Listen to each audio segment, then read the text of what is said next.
mengerahkan 140 kapal perang. Ada apa dengan Putin?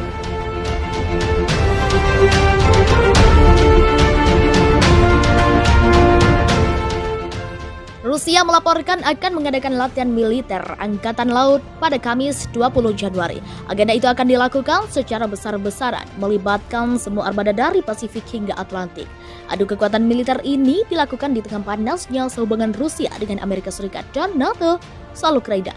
Kekhawatiran akan serangan Moskow ke Kiev membuat AS dan NATO mengancam akan memberikan bencana ke negeri Vladimir Putin.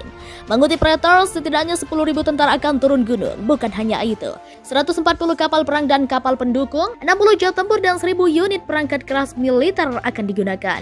Dalam sebuah video yang diposting di Facebook, Rusia menunjukkan kapal selam diesel listrik armada Pasifik terbarunya menembakkan rudal jelajah kaliber. Rudal itu menghantam sasaran pantai di wilayah Khabarovsk, timur jauh Rusia, dari jarak lebih dari 1.000 km atau 620 mil. Bukan hanya latihan militer internal, Rusia juga akan menggandeng China dengan Iran untuk agenda serupa. Menurut kantor berita ISNA yang mengutip pejabat Iran, latihan akan dilakukan Jumat. Sebelumnya, Presiden AS Joe Biden memperingatkan rekannya Putin. Ia meminta Putin tidak melakukan serangan ke Ukraina sebagaimana yang dikhawatirkan Barat selama ini. Ia mengancam bencana akan menunggu Rusia jika invasi terjadi. Pernyataan ini muncul setelah laporan intelijen AS terbaru menyebut Rusia akan menyerang bekas sesama Uni Soviet itu dalam waktu 1 bulan. Ini akan menjadi bencana bagi Rusia jika mereka menginvasi Ukraina lebih jauh. Tegasnya dalam konferensi pers terbarunya, Rabu 19 Januari sore waktu setempat.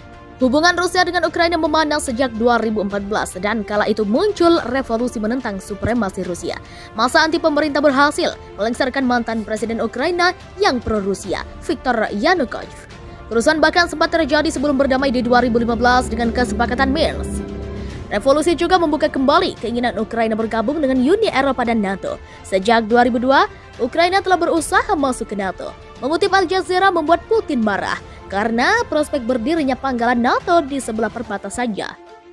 Angkatan Laut Cina, Rusia, dan Iran hari ini menggelar latihan bersama, kata seorang pejabat Humas Angkatan Bersenjata Iran kepada kantor berita semi pemerintah ISNA. Program latihan bersama yang dinamai 2022 Marine Security Belt itu dilangsungkan di Samudra Hindia dan merupakan latihan bersama ketiga antara Cina, Rusia, dan Iran, kata pejabat tersebut Mustafa Tajaldin. Dilansir dari laman Antara mengutip Reuters pada Kamis 21 Januari, sejak menjabat mulai Juni tahun lalu, Presiden Iran Ebrahim Raisi yang beraliran keras telah mengambil arah kebijakan mengarah ke timur untuk memperkuat hubungan negaranya dengan China dan Rusia. Teheran pada September tahun lalu bergabung dengan organisasi kerjasama Shanghai, yaitu aliansi keamanan di Asia Tengah yang dipimpin oleh Beijing dan Moskow. Menteri Luar Negeri Iran Hossein Amir-Abdollahian berkunjung ke China pekan lalu. Sementara itu, Presiden Iran bertemu dengan Presiden Rusia di Moskow pada kemarin. China, Rusia, dan Iran mulai melakukan latihan bersama antara Angkatan Laut ketiga negara pada 2019 dan latihan itu akan terus berlangsung pada masa depan, kata Tajaldin. Tujuan latihan ini adalah untuk memperkuat keamanan beserta tumpuannya di kawasan, juga untuk memperluas kerjasama multilateral antara ketiga negara guna secara bersama-sama mendukung perdamaian dunia, keamanan maritim, serta membentuk masyarakat maritim yang memiliki masa depan bersama, kata pejabat Iran tersebut kepada ISNA. Angkatan Laut Militer Iran maupun Garda Revolusi Iran akan mengambil bagian dalam latihan. Program bersama itu akan mencakup berbagai latihan taktis seperti menyelamatkan kapal yang terbakar, membebaskan kapal yang dibajak, serta menembaki target-target di udara pada malam hari.